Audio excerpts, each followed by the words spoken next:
Good morning, everyone. We have such an inspiring panelist today. I want to start with what you do. Can you give some insights into your work? We'll start with Venkat. So, my name is Venkat, and I come from a small town very close to this place in Medak district. And I come from a very small village, but went to Hyderabad for college and started my own company in the US. This is my second venture I'm running. And I am developing a supercomputing chip. That is, it's so surprisingly, in the title for today's discussion, sustainability, my company's caption is Sustainable Compute Infrastructure. You might all know that, ChatGPT, everybody uses it. But not many people know what happens behind it. When you ask for a question, the machine is trained with megawatts of power and millions of dollars it costs just to train one time the program. So supercomputing is super important, but it's also required to be done with a very low energy consumption. So my company does chips, designing supercomputing chips, which consume less energy. That means it's related to the sustainability. I did not know this is almost like a marketing for my company. I was so excited when I saw the title, so I would be able to share a lot more, but that's what I do. Nice, Venkat. So from Medak to designing chips, which consume much less energy than any other chip in the market, how's that? How did that journey happen? Well, I think, I did another company that is in the wireless space. And my expertise is designing energy efficient silicon engineering. And if you really use Garmin watches today, the latest Garmin watches, Epix 2, Phoenix 7, they all use my chips. In fact, I carry with me the tiny chip. That's my lifetime accomplishment, is 3mm by 3mm chip. And I spent 17 years with a lot of Stanford PhDs and electrical engineers creating that. And that particular chip is used in a smart watch. The watch comes for 1 year. So we are not talking about energy efficiency, is a relative term. You can say always that whatever energy you are consuming, you could say it's optimal. But we are talking about a smartwatch coming for a year. So that requires every component that goes inside the watch to be super efficiently designed. And that's what I've done. And the tiny chip, the 3mm by 3mm, we sold for a very nice price. And a lot of 200 people, I made everybody happy, including myself. So how efficient is that? You're saying efficient, so is it like 50% more? No, good question. So in fact, we competed with there are companies in the wireless space, number one companies, it starts with the letter Q, and we beat that company's chip, the best chip in the industry by 26 times. It's not 26%. My God. 26 My times. God. Yeah. That's amazing. Now that you ask me so much detail, I have to show this because this is my lifetime accomplishment as an engineer. You see this tiny thing? That is the chip. My God. The chip. It took 17 years to develop the chip, and it does 26 times better than the best chip in the industry. And you cannot just say that you are better. You have to give it your chip to a third party and ask them to compare with the existing one. They produce a report. Because if you say you are better, nobody's going to believe. Somebody else has to say you are better. That somebody else would be a third-party benchmark. Today, if there are any entrepreneurs in the group, whenever you do anything, if you say something you are better than other person by 10 times, 20 times, nobody's going to believe that. So you have to go to a third party, ask them to compare yours with your competition, then it happens. That's what I've done in the previous company, and that's what I'm going to do in my current company. Thanks, Venkat. That's very, very inspiring. That's very inspiring. Yeah. Jennifer? Good morning. So what do you do? What do you do as a U.S. consulate, or what does this U.S. consulate in India do? We all know we get a visa, but other than that, what else?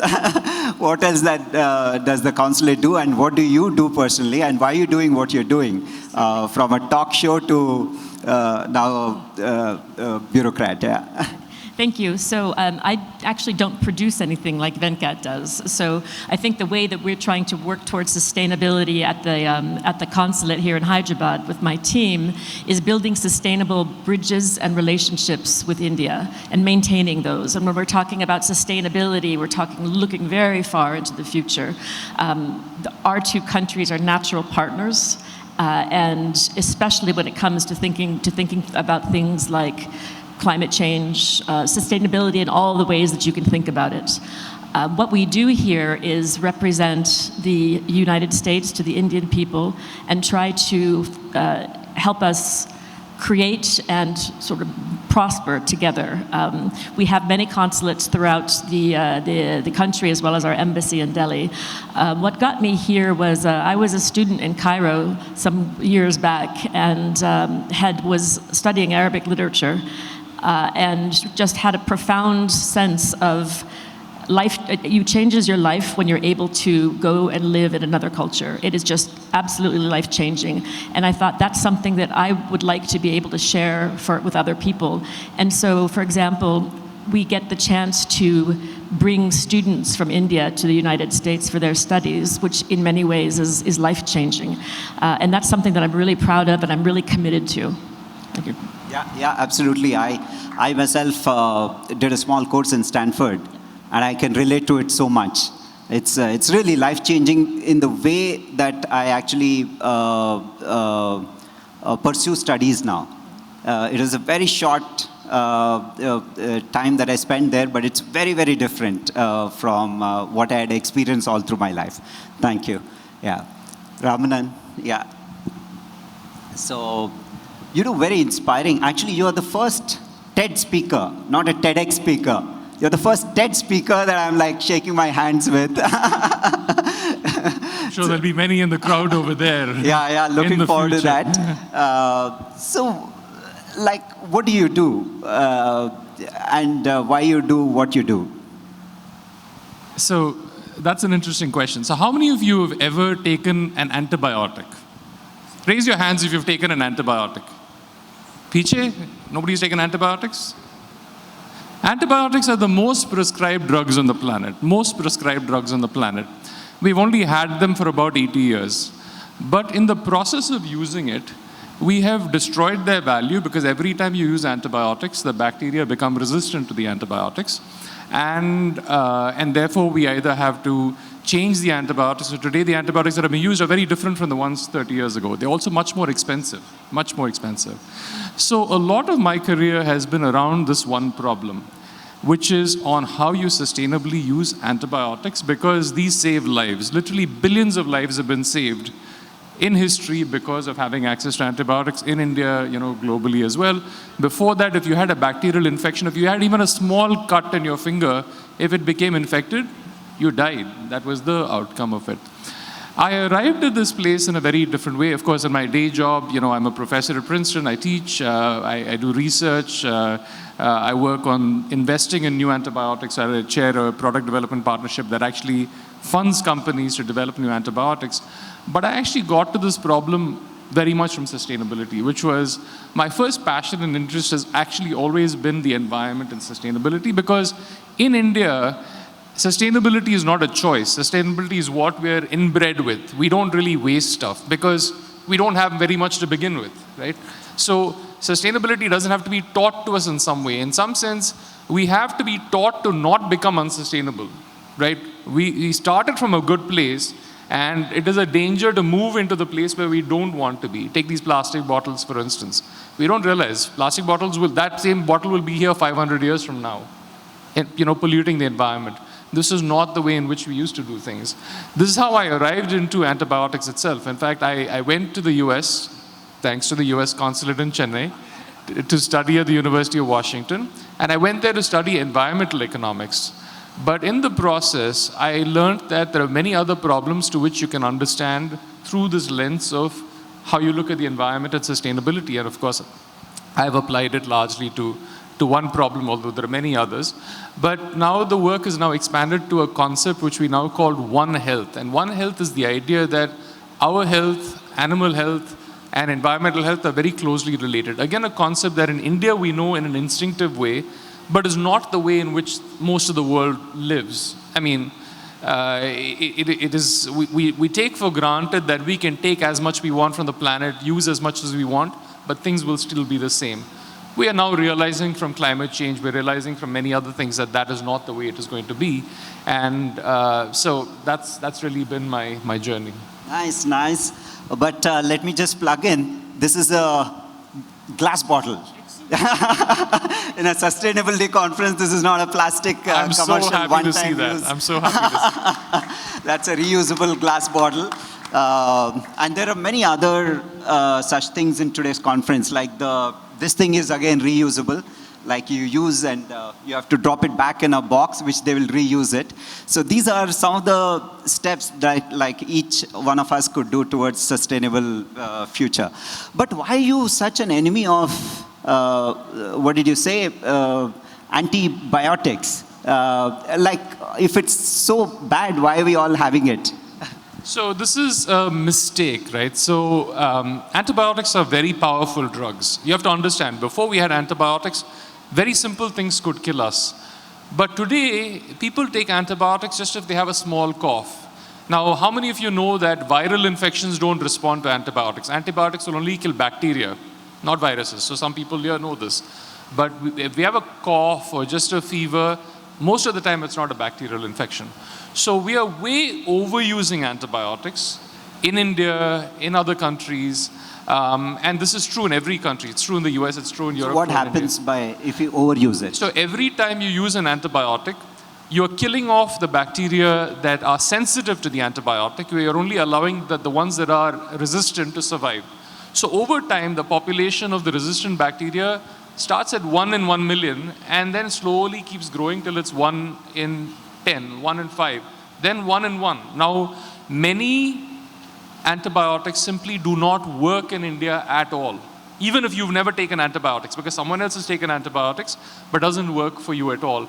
This has become such a big issue that antibiotic resistance now kills more people than HIV, AIDS. You've all heard of AIDS, right? More people than AIDS and malaria put together.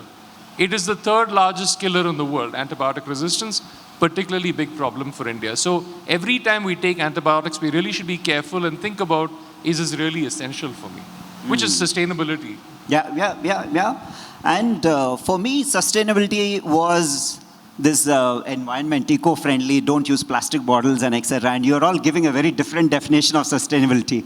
Jennifer mentioned sustainability in inter-country relationships. Could you elaborate on that? Like where does sustainability come in there? Right? I mean, the prime ministers change, the presidents change, then altogether it's a different new ideology, different thinking, right? That's what democracy is.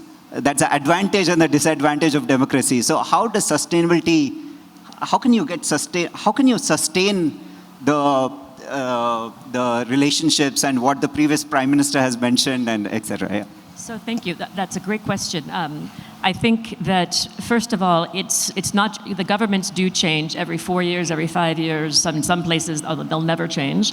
But what does not change is, I think, the understanding and the ties that peoples have built together. And for example, in the case of India and the United States, the India diaspora being so vibrant and so influential in the United States, there are certain things that you just know to be true. And we've seen that certainly in our own foreign policy towards India. It's been very consistent over the last 15 to 20 years. And I suspect, well, I know that it's just going to be growing in a much more convergent direction. And we feel the same here from our Indian counterparts. And I think why that's true, why it's going to be so sustainable, is because we're natural partners with democracy, we're trying to limit the amount of emissions that we're both pretty bad in this particular arena, and really trying to work together to be better.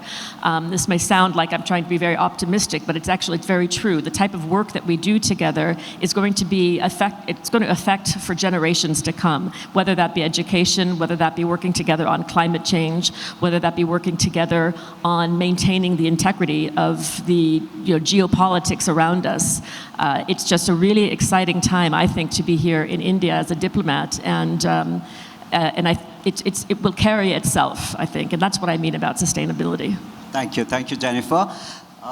Going to the climate thing, right? I mean, why sustainability become a in thing? right? I mean, when we all work for rural development, why are we talking about sustainability here?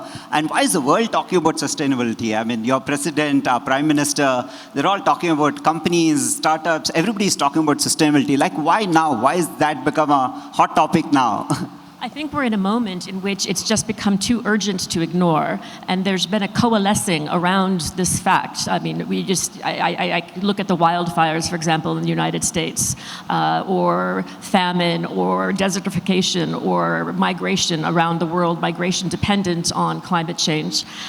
It's finally, I think, come to a point when all of the data points and all of the talking heads and all of the figures, to ignore them is to be foolish, and I'm the first to say that there are fools out there. But I think that especially, and you see this in the United States too, despite your politics, the people who are coming out of college now, out of high school now, are much more focused on sustainability, on the planet, than perhaps you would have thought. There aren't very many political divides in between younger people in the United States on this issue. And I think it's because it's so urgent and it's because it's so obvious. Thank you. Thank you. Venkat, your thoughts on why sustainability becomes such a like an imminent, it needs a solution right away. Yeah.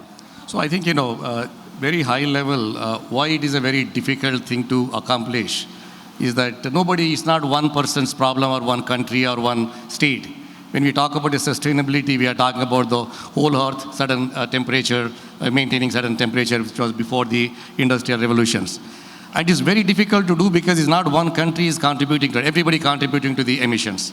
And everybody is the owner for this. So that's one of the reasons it's very difficult to manage.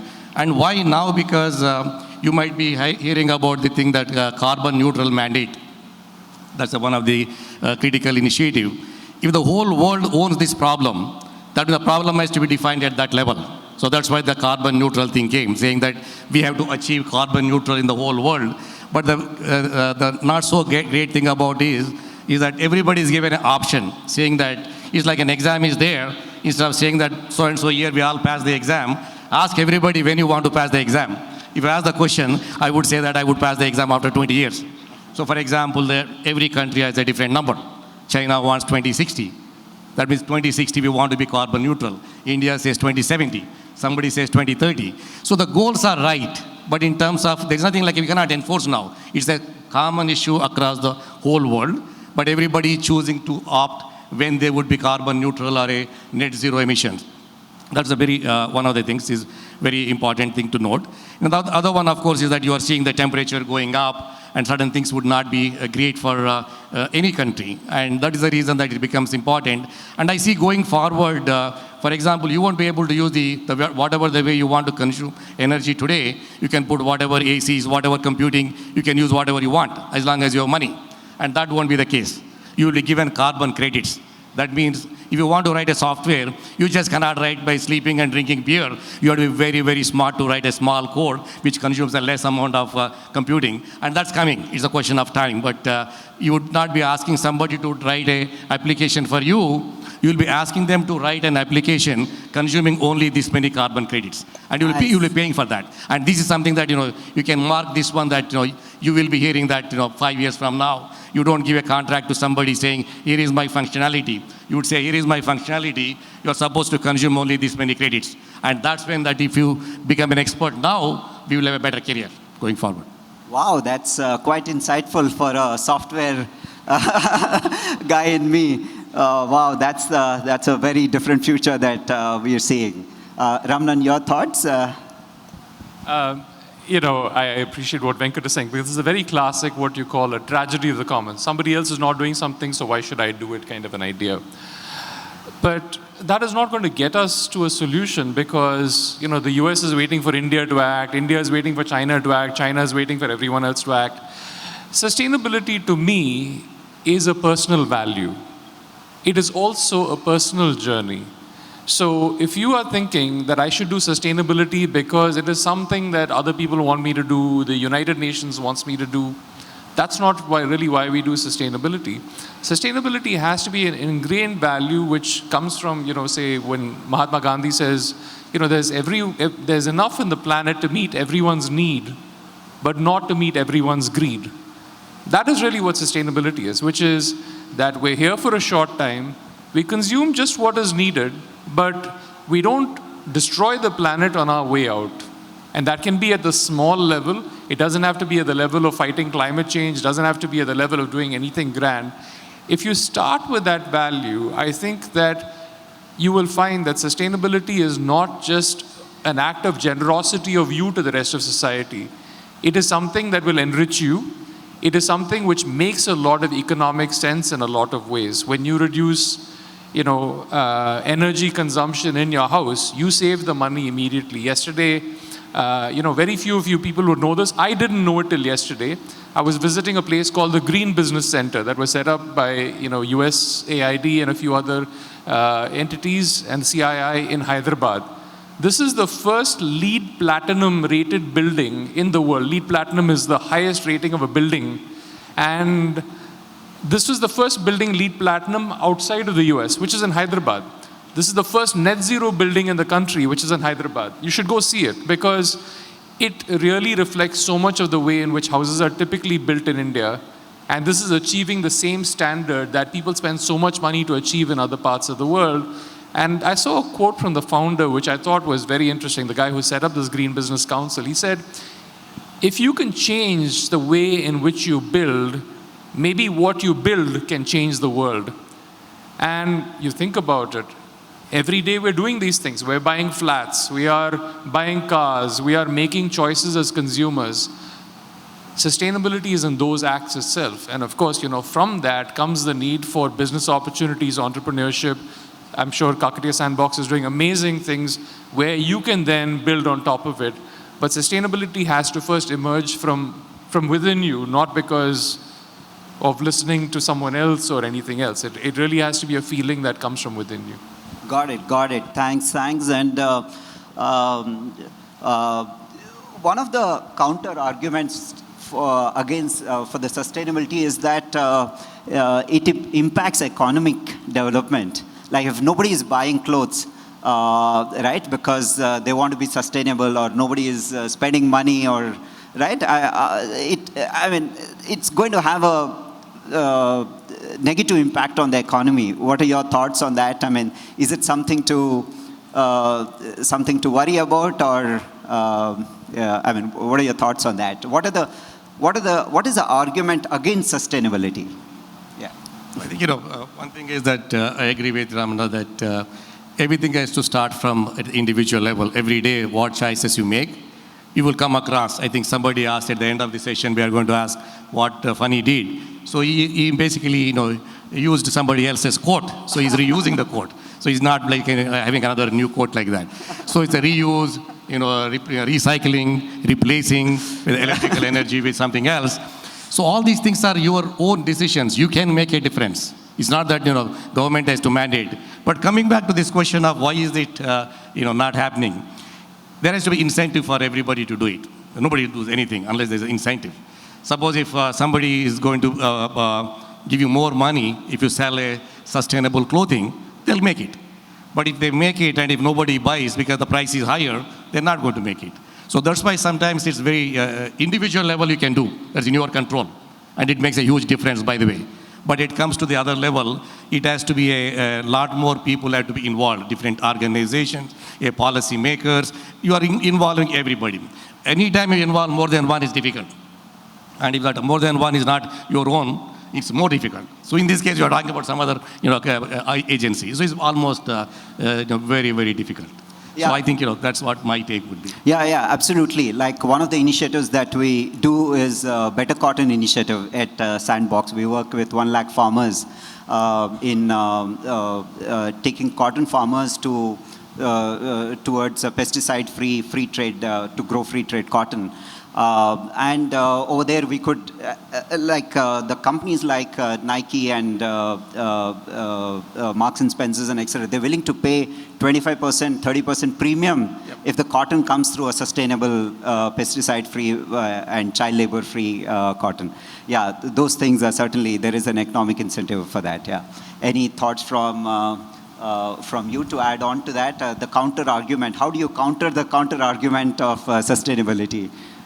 Well, you're asking to make the economic argument, and I would say that the moral argument outweighs the economic argument. I mean, if you're looking at like fast fashion and the way that these things are produced in these warehouses in countries like Bangladesh, for example, where the working conditions are very poor, they're getting better, that's for sure, because the laborers are asking for it.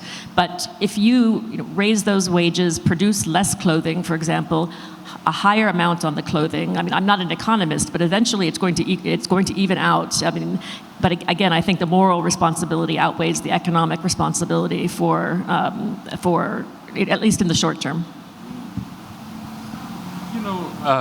This is what you're asking is a very classic sort of an economics question. It goes back to the first point that Venkat had made about why does anybody have to act? You're waiting for somebody to give you an incentive, which is why I said it has to come from within. But you think about where we are right now. We are in Nizamabad.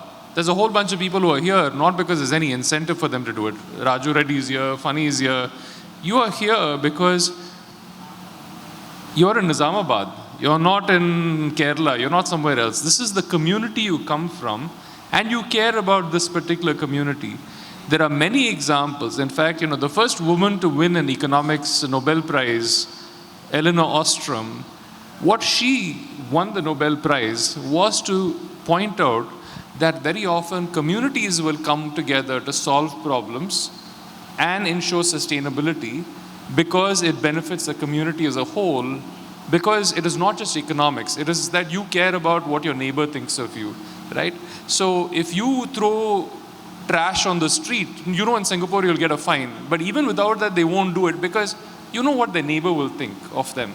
In the US, Jennifer knows this, I mean, all of you know it, nobody will light up a cigarette, in a party, even if it's in someone's private house. Why? It's considered rude to do it, right? So it is not just about economics and money and incentives. So when the trend changes where someone sees someone not wearing sustainable clothing, or like, I tell you, Funny, you're using plastic bottles, and I never drink out of plastic bottles, so I'm glad you've given me a glass bottle to drink from.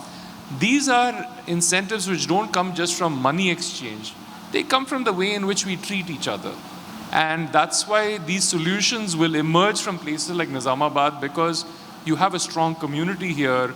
People are connected to each other by ties that are beyond money. And most small places are like that. Yeah, at this point in time, if there are any questions in the audience, okay, there are hands already raising, yeah. Morning, everyone. This is Venugopal. I'm the co-founder of Vistaraku Leaf Tableware. See, one fundamental, this is not a question, so the whole discussion I'm just observing. Why we are talking about sustainable? What for? Why we should be sustainable? So that point is not brought out here, which I would like to bring here. We're trying to make it sustainable, because today, if you are not sustainable, okay, we are spoiling the fertility of the soil.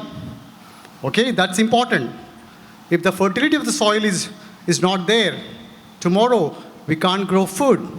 Okay, the food will become a big challenge. Second thing, why we are doing sustainability? The air is polluting. We're not talking about that. Tomorrow, the next generation, they have to wear the mask when they come out. We have to be sustainable because we are polluting the waters. We have to protect the waters. So that's where I think sustainability is required. Whatever the actions we do, it's sustainable. Today we are doing this convention. All the trash which is coming out has to be sustainable. That means it has to be composted into the soil to become a fertilizer. That's the point. Thank you. Yeah.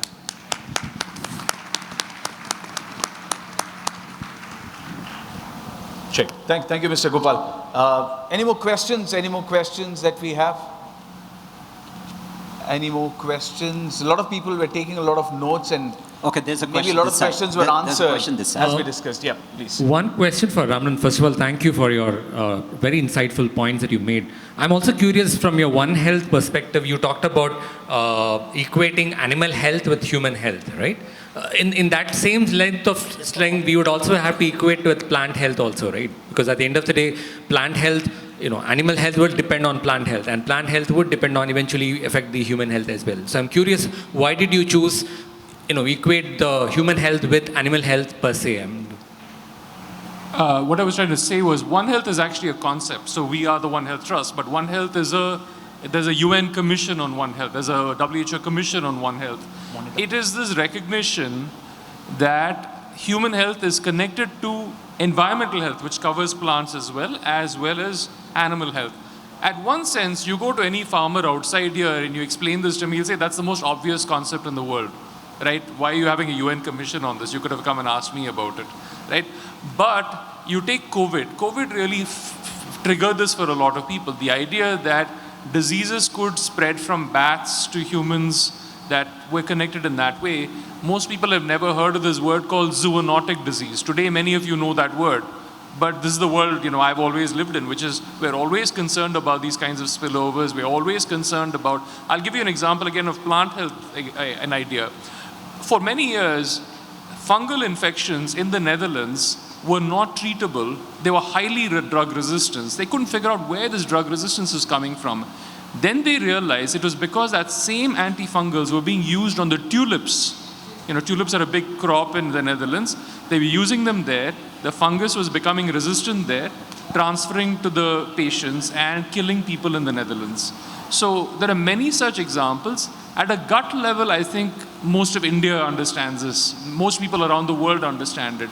But we need to now develop the institutions and systems that embed this in a strong way. So that is what the whole idea is. Thank you. Nice. I think there's another question here. Yeah.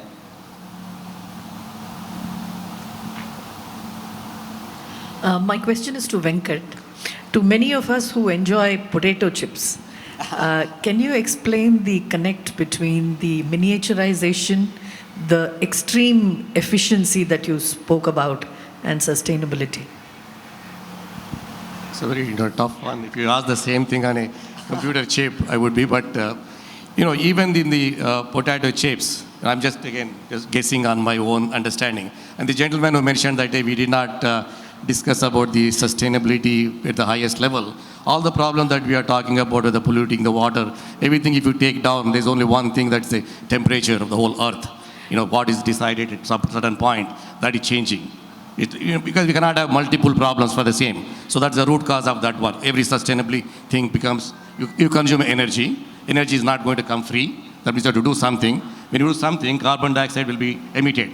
So that means everything comes to the one. If you have to have to one problem, it's not that we do not understand what is the sustainability for. It's only one thing. It's not 10 things. All those 10 things will be mapped to this one thing. So similarly, now potato chips. No, potato chips was a example that we all don't understand about chips, which you make. Okay? Oh, I see. So from that point of view. So my question actually was, miniaturization of chips that you spoke about. Got it. And understand. extreme, efficiency that you built into it and sustainability. Good question, by the way. Just to let you know that the industry that I am in, when I say that I'm making energy efficient chips, just for everybody's reference, 31% of the world's all the energy, the carbon emissions comes from my industry. That means all these tiny electronic chips that you use everywhere. For example, your cell phones and everything you see all around. 31% of the emissions comes from semiconductor industry. That means 31%. So when anything I do to reduce that, I am trying to reduce at the application level. This 31% comes in manufacturing of these chips. It's nothing to do with what application I'm changing, whether your watch or some IoT device. So that is the context. It's a very, very big thing. When we say that we are going to reduce the energy consumption of a particular device, a chip, it's big. And chips, when you talk about potato chips, by the way, potato chips cutting also has a certain work has to be done. Anytime you do a work, that is going to have some energy consumption. So it's like if you can do that without working, of course, if you eat the potato without cutting, that's going to be more sustainable than cutting it. Good one. Thank you, Venkat. Nice. Okay, there's another question. Okay, go ahead. Hi. In the context of One Health, in the context of efficiency, this is Samir here from the Rain Matter Foundation. I think we will eventually, and we are starting to hit limits in the world of physics, chemistry, and biology, and mathematics on all of this. at some point you need to start looking at the need side and the demand framework. Do you think as a civilization, as economies, as a species, we are ready to relook at the ideas of convenience and demands in the chase for sustainability? You know, that's a really good question, which is why I started with the question of values, right? The values then determine what you demand, what you expect from life in general. If your life ambition is that you want to drive a Mercedes, and everybody's life ambition may be that, there's not enough ability of the planet to sustain that kind of a living for everybody in India to do that, even if you could afford it, right? So we know that not every Indian, if every Indian consumed the way that every person in the West did, the planet would be over tomorrow. So it is clear that these have to also come from a change in preferences, have to come from a change in values. And this has happened many times. This is not a new thing. You know, for many years, lots of things were made of ivory, right? Ivory from the tusk of elephants. Today, you will never see ivory anywhere, which is a combination of preferences changing, but also the fact that it is illegal in many places. And I suspect that our journey here will include us changing our demand side behavior, recognizing what provides us value. I think COVID has taught a lot of people that health is a value that you take for granted until you don't have it. You take the countries that do the best in health, it's not the United States, it's not even Canada, it's places like Costa Rica, it's places like Kerala or Sri Lanka, where they have prioritized values of health and education above, just a GDP growth. And I think that transition is coming, it's happening, that people are realizing, what do I really care about for myself, what do I really want? And then they sort of, adjust. And I think that demand side framework will also adjust, and then there will be a new supply side framework that is there to meet this kind of demand side framework. When people want to have geothermal pumps in their homes, where they want to have campuses that are, net zero, then being this will actually be a value in and of itself, regardless of whether I get a carbon credit or not. And I think that will come far before when we actually have carbon credits that are available to people in a sense. Yeah. I have a question for Jennifer. Jennifer, you've lived in so many countries, and from your current role, you have a great perspective of the world around, right? So what are did you come across any case studies where action towards sustainability was positive, right? Resulted in positive results? Yeah. I think a lot of that work would be often undertaken by NGOs. For example, when I was living in Sudan, I mean, those who know what desertification is, then those who know what violence can happen after people are trying to get the same very, very small resources. There are NGOs that are stepping in to say, to try to provide solutions that the government can't, for example. That's just a very small example. This is on a global scale. It's very, very difficult. I think it's just the unsung heroes that you see them everywhere. And that's one of the things that we try to do, is to seek them out and to see how we can be of assistance, which is one of the reasons, to come here today to such a conference like this, is to understand what's going on and what are people's priorities. And so I would say that there are passionate and somewhat empowered individuals in all of these places. I mean, we're trying to do our part in Hyderabad. We have a new building we just opened, and we're hoping to get a LEED Platinum certification as well. Completely sustainable. We harvest the rainwater. We have a wastewater treatment plant. We produce our own electricity. That's one building. Nice. But I think across the globe, we have to listen and work with those who really know best, and they are there, just to find them. Nice, thanks. So what are go ahead. I think there's a question there. The lady has been raising the hand for long. Yeah, go ahead. Thank you.